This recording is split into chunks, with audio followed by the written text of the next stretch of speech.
Good morning, everyone. Good morning, good morning, good morning, good morning, good morning to you. Welcome to the Traveling Tarot.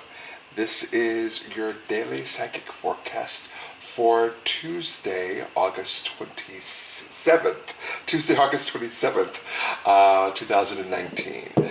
My name is Stephen Dillard Carroll. How are you doing today? How was your Monday? We made it through it, you guys. We made it through our Mondays, and we made it through together. What a wonderful blessing. So how was your Monday? How has your Tuesday been going? I put forth a challenge at the beginning of the week to say, tell me what your goals are this week. Tell me what your plans are. Tell me what your big picture is for this week. And post it down below, and I will be your biggest cheerleader this week as you accomplish the things that you set out to accomplish this week. So do comment down below to tell me how things are going, to tell me, if you have any new plans that are on the horizon that you're thinking about tackling this week. And tell me how the plans that you have been tackling this week, how they have been going for you. So do comment down below. I love to hear from you. And while you're down there, go ahead and hit the like button. And hit the subscribe button. We need as many subscribers as possible. And please do share. Share this video. If you like this video, share it with your friends and say, hey, that Stephen guy kind of knows what he's talking about. Let's spread the word about the Traveling Tarot and spread the word about unconditional love to as many people as we possibly can. So, this is a reading for the collective today. I think I said that already, but just in case I didn't, this is a reading for the collective today. And as every day, my hope is always that there is something good and positive that can be gleaned from all of my readings, regardless of your current circumstance. And at the very least, my prayer for you is that you will finish this video feeling emboldened and empowered to make good and positive changes in your life and good and positive choices for your life to help you live your best life possible. So, without any further ado, let's jump into today's reading. Let's jump into today's story. The big storyline for today is brought to us by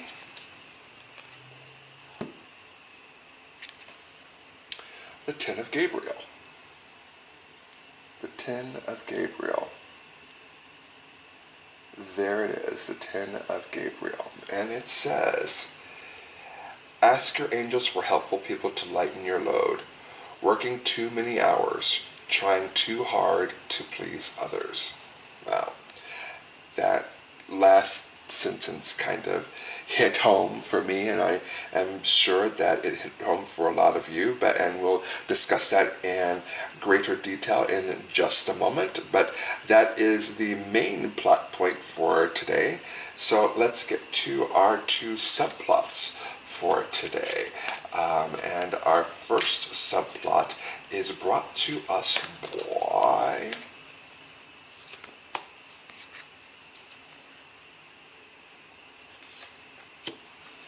the Two of Ariel. I love this interpretation of the Two of Ariel. There we are. The Two of Ariel. Love it. And it says it's important to have balance, working multiple jobs or projects at once, making work fun. So maybe we are talking about both our personal lives and our career lives today. And trying to keep everything in balance and making our work day more fun. Interesting. So that's our first subplot, and let's look at our third subplot, which will complete our story for today. And that third subplot is brought to us by the Queen of Ariel. The Queen of Ariel has been coming up a lot for us lately, and when a card comes up more than once in a reading, it's trying to tell us something. And because the Queen of Ariel seems to be popping up, I want to say this is at least the second or third time the Queen of Ariel has popped up for us in the last week or so. So we may be taking a closer look at the Queen of Ariel today. But anyway, for those of you who haven't seen the other videos, first of all, why not? After you finish this one, go and look at the other ones. But the Queen of Ariel, for those of you who are unfamiliar with her, is mature, practical, generous, and happy. Nurture yourself and those you love. The ability to make anything more beautiful. Practical and wise advice. So there we are, the three plots for today. The main plot, the Ten of Gabriel, and our two subplots, the Two of Ariel and the Queen of Ariel. So let's dive in today, and we'll start with the Ten of Gabriel. Ask your angels for helpful people to lighten your load. The Ten of Gabriel is represented by the Ten of Wands in the Rider-Waite deck. And whenever the Ten of Gabriel or the Ten of Wands comes up in a reading, I always tell people, you're doing too much. Not only are you doing too much, but you're doing too much alone. You are carrying way too much weight on your own. You have put the weight of the world on your shoulders and you're trying to carry it around. It's too much for one person. This can be applied to our personal lives as well as our work lives. And it's definitely a life lesson for some of us. For some of us, we are so independent and we're so stubborn and we're so, I can do this, you don't have to do it for me, that we end up carrying on or carrying too much. The Ten of Gabriel is telling us that we don't have to. There is something to be said about independence. There is something to be said about adulting. There is something to be said about responsibility. There is something to be said about growing up and doing what is necessary in your own life. Those are all beautiful and wonderful and positive things everyone should do. But when we get into a little bit of difficulty with this Ten of Gabriel is our unwillingness to collaborate with other people, our unwillingness to share with other people, our unwillingness to open up to other people, and especially with our personal lives. You know, Ten of Gabriel people, Ten of Wands people tend to take on other people's problems, and Ten of Gabriel people tend to be the helpers. They're the people that dive in head first when there is a need. They are the type of people that will help someone else without ever thinking twice about it. Sometimes those Ten of Gabriel people who are so willing to help other people, who are so willing to give people the shirt off their back, their time, their money, their resources, are so willing to give all of that, when it comes time for them to be helped out, very often they shut down and say no. And you know, it has to do with self-worth and, again, self-love. We talk about self-love so much on this channel, and it's because a lot of us just don't love ourselves enough to allow ourselves to be vulnerable, to allow ourselves to actually ask for help when help is actually needed.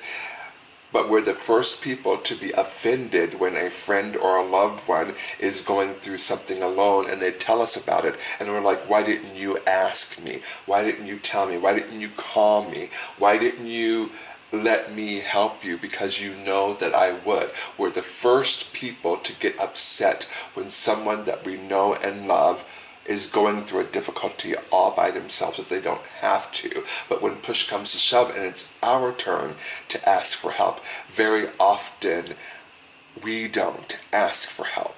And a lot of it has to do with us feeling as if we're not worthy of the help that other people can provide us. Very often we feel as if other people have better things to do with their time than help us.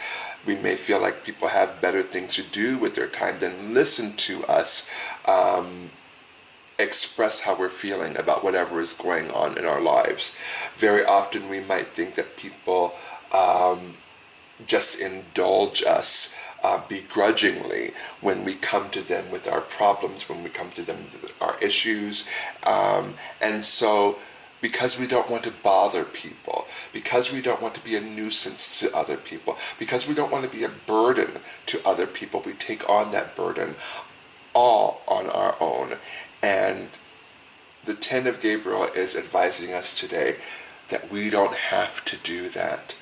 There are people around us that love us unconditionally and will jump in to help us just as quickly as we would jump in to help them if the shoe was on the other foot. You are worthy to be helped.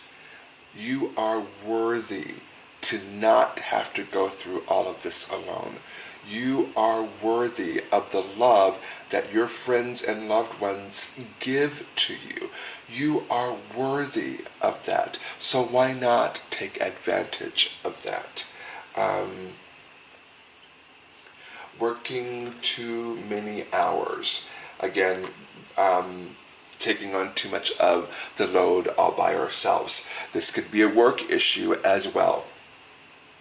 Very often, we're out there to prove something to either our bosses or our co-workers or to our business or corporation or company. We are out to prove something. And because we're out to prove something, because we're out to prove our worth to the company, because we're out there to prove that them bringing us on and hiring us was the right decision, we take on too much. There's a reason why we have co-workers. There's a reason why there are multiple people in any given office, is because they're there to spread the workload. And I'm concerned, and I'm getting some information here. I'm concerned that there may be someone out there that is taking on too much and is about to get called on it because maybe something is not being presented as best as it could be, because we're not being collaborative. We're not working together. We're hoarding. And if that is you, I encourage you to spread that wealth, to spread that responsibility, so that when you present whatever it is that you need to be presenting, you're presenting the best possible version of that thing. And I feel like there may be some of you that are holding on too tight, or it's too precious to you. It's your baby. And I feel like that is to your detriment. And I feel like there may be some people out there that might be called on that sooner or later. So just be wise about that and be careful with that. And finally, trying too hard to please others. And we've already discussed this, jumping in head first, jumping in feet first, jumping in arms first to help however we can, might be because we feel as if we have to work to gain someone's affection. We have to work to prove that we're worthy of love. We have to work to prove that we are worthy of affection. We have to work to prove that we are worthy of unconditional love. And that's simply not true. The truth of the matter is, We are worthy of unconditional love simply because we walk on this planet. We are worthy of unconditional love from the moment we are born to the moment we die, and even afterwards, we are worthy of unconditional love. Somebody out there is trying too hard. Somebody out there is doing too much. Somebody out there is doing the most. Somebody out there is approaching this I'm worthy of unconditional love thing the totally wrong way. We are worthy of unconditional love because we are spirits in human form. That is why we don't have to continually try to prove ourselves of that. And I get the vision of, very often children try to prove their worth to their parents. And children try to show their parents that they're worthy of unconditional love, and very often parents don't respond in kind, and that ends up following us through our lives, wherein we feel as if we have to prove our mettle as far as unconditional love goes. And the Ten of Gabriel is advising us, in fact, that we don't have to do that. Let's move on to the Two of Ariel. It's important to have balance. The Two of Ariel is represented by the Two of Pentacles in the Rider-Waite deck. And this is saying it's important to have balance, working multiple jobs or projects at once, and making work fun. Okay, so this is definitely a work kind of a card. So moving from the Ten of Gabriel to moving into the Two of Ariel is saying we do have the ability within us to multitask. We do have the ability within us to keep multiple live chainsaws in the air at once. We do have the capacity to accomplish a lot of things, but it's important to have balance with that. We talk very often about balance in all things, and the Two of Gabriel or Two of Ariel is saying, again, make sure that you're spreading the responsibility so that you don't have to toss all of these chainsaws, these live chainsaws, in the air all by yourself. You don't have to juggle all of that by yourself. There are people out there that co-workers out there that are more than happy to spread the wealth and sharing the responsibility. As you're juggling, as you're trying to keep everything from not falling apart at work, it's important to find a balance in that. Find a way to have a good work life balance, or life-work balance, or work-life balance. I don't remember what that is. I've been too far removed from the corporate world to remember what all of that is. But making sure that you find balance at work, wherein you're not living to work, you're working to live, which is a very, very, very important distinction. The Two of Ariel is encouraging us not to make our work our life, but to make a life our work. I have several friends that I know personally that have told me, very separate from each other, that have told me in private conversations, I work simply because I have to put food on the table. Work is 8 hours out of my day that I would much rather be doing something else, but I just do it to put food on the table and make sure that everything is taken care of. And the other 16 hours of the day, I'm out there living. And I've had several people say that to me in completely separate circumstances. And so let me share that with you. Make life your work. Don't make work your life. Make sure that you have a work-life balance that is satisfactory to you. And finally, making work fun. Ugh, I hated that in the corporate world. You know, we would go through training, and they would, and the one of the first things that they would tell us on the first day is, we like to have fun around here. And it's such a lie. It's such a falsehood, only because the powers that be don't foster a atmosphere where we actually have fun at work. And so any fun that we have at work is the fun that us plebeians, us hive workers, us drones create on our own. And so don't believe the hype when a corporate trainer tells you, we like to have fun around here, we enjoy our work, and all of that. It's such a lie. It's such a falsehood. And so it's up to us as the worker bees to create our own fun.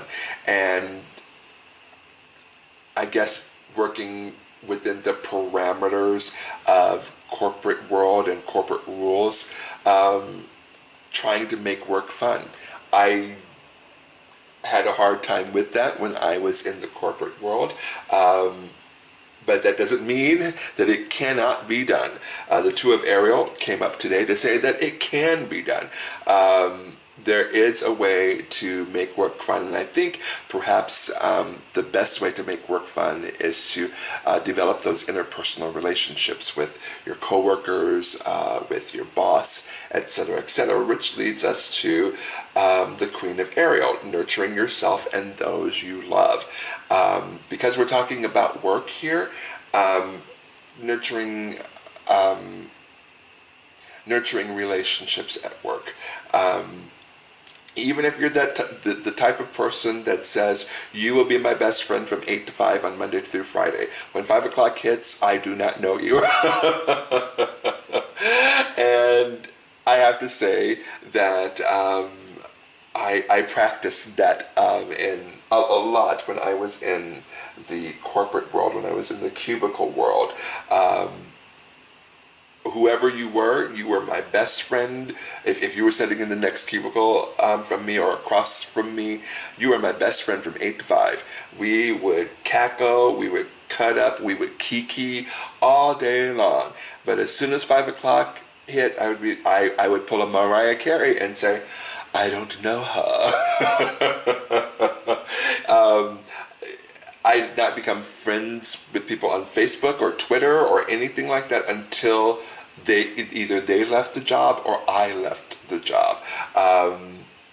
But while we were together from 8 to 5, Monday through Friday, I nurtured those relationships. And that eased the drudgery of work, having those interpersonal relationships, and being able to cut up and cackle and kiki during the day, made the work a little bit more palatable, a little bit more easy to do, because we had other victims that we could corroborate with and keep company with.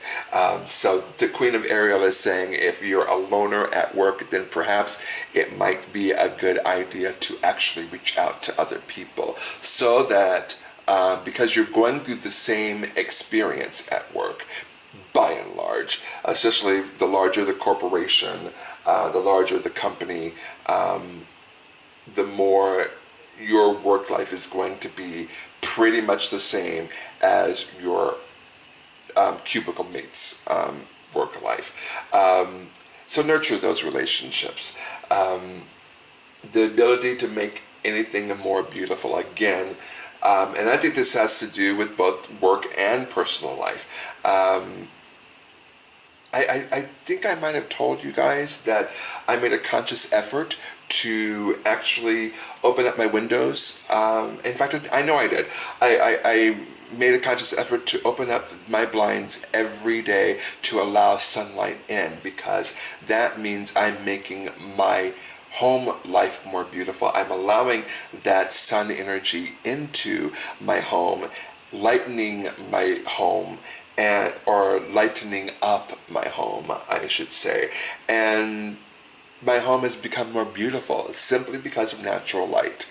Letting in natural light makes any place more beautiful. So I encourage you, whatever your circumstance is, to make your surroundings reflect what you feel on the inside. Queen of Ariel, we discussed that exact same thing here probably a couple of days ago.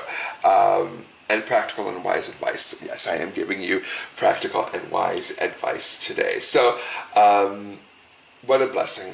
Thank you, universe. Thank you, Spirit, for sharing what we needed to hear this morning as far as our major plot line for today. So, thank you. We will take all of this advice to heart, and we will make sure that we are living our best lives possible by incorporating the lessons that we learned today. So let's get to the nitty-gritty. Let's see if there's anything specific for today that needs to be covered. And we will do a 3-card spread, morning, afternoon, midday, and an evening card, and we'll see what the universe has to say to us. So let's get that started. Here is the morning. Here is the midday, afternoon. And here is the evening. Okay. Interesting. We have the Ten of Wands. It's in the reverse position, but we have the Ten of Wands. And what is the Ten of Wands represented by in the other deck? The Ten of Gabriel, right there. And what's interesting is this is in the reverse position. The cards up here don't have reverses, but this certainly does. Rider-Waite does have reverses, and I follow reverses. And what this says is that today you have the opportunity, when you wake up, to say, I am going to make today different by spreading the wealth, by spreading the responsibility, by sharing my interpersonal thoughts, my struggles, my joys, my fears, my accomplishments, my failures. I have that opportunity to actually open up to the people that I love and care for in a way that I haven't necessarily before. And I'm going to do that today, and it's going to be fabulous. The morning is saying you have the opportunity. Anytime you wake up is a new 24 hours, a new opportunity to make things better. And the Ten of Wands is saying right now is the perfect time to turn that Ten of Gabriel upside down and allow yourself to be vulnerable, to be open, to not be the badass that perhaps you put out there, not necessarily being, the strong independent woman or the strong independent man that you put out there. Today, you have the opportunity to say, I need help. And what a beautiful and blessed thing that is to say. Because when you say, I need help, the universe rushes in and helps. What a beautiful thing. So that is this morning. You have that perfect opportunity this morning to change your attitude, to change your perspective, and to change your life. Here is our midday, and it is the sun. There is the sun. Here comes the sun, but it's kind of delayed getting there because the sun is in the reverse position. What this is telling me is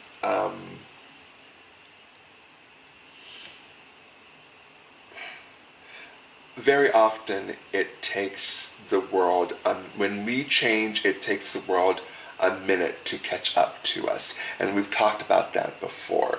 But I get very strongly today that today might not be the best day at work for you. Today might not be the day that you get a lot accomplished. Today might be the day that you have more setbacks than you do victories. Today might be a day that you chalk up to, well, that was just a bad day. And it's okay. The universe is saying there's always tomorrow. Tomorrow will be better. I'm just getting very strongly from the Sun card that it's going to be a particularly difficult day for you. And even if you are not in a work capacity, I just feel as if today might not be the best day for you. Even if it's just in your personal life, even outside of work, I just feel as if today may not be the best, and for that I am sorry. But today is a good day to learn something from that and hopefully evolve and grow, which leads us to the High Priestess. This is how our evening is going to play out. The High Priestess. The High Priestess is encouraging us to go within, to learn, to discover more about ourselves, and to evolve spiritually. Very often, spiritual evolution does not come without pain. When things are going great, by and large, we tend to glide and coast and relax and enjoy when life is not too difficult. And there's certainly nothing wrong with that at all. But sometimes, very often in fact, the universe needs to jolt us into action. It needs to give us just a little bit of pain, which very often will feel like a lot of pain in order for us to grow and to spiritually evolve. And the Sun saying that it may not be the best day for you might give you that impetus to begin your own spiritual evolution. It might give you that pain that sometimes is necessary to evolve. And while I am certainly sorry that some of you might have a really bad day today, I am certainly not sorry that for some of you that pain will lead to spiritual evolution and growth. In fact, I'm celebrating that with you today. I am celebrating that whatever you go through today is going to take you that much closer to the next step in your spiritual evolution. What a beautiful, beautiful, beautiful affirmation for today. Thank you, Spirit, for that wonderful, wonderful affirmation for today. And speaking of affirmations, we're going to do our affirmator for today. And we're going to do our life affirmator. We have life, work, and love. And today I just feel like we need to do a general life affirmator. So we'll go ahead and shuffle these cards a few times.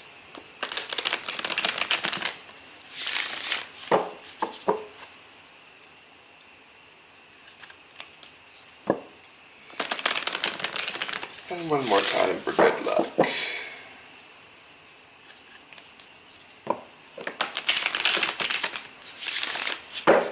All right, and our affirmator today is brought to us by Don't Take It Personally.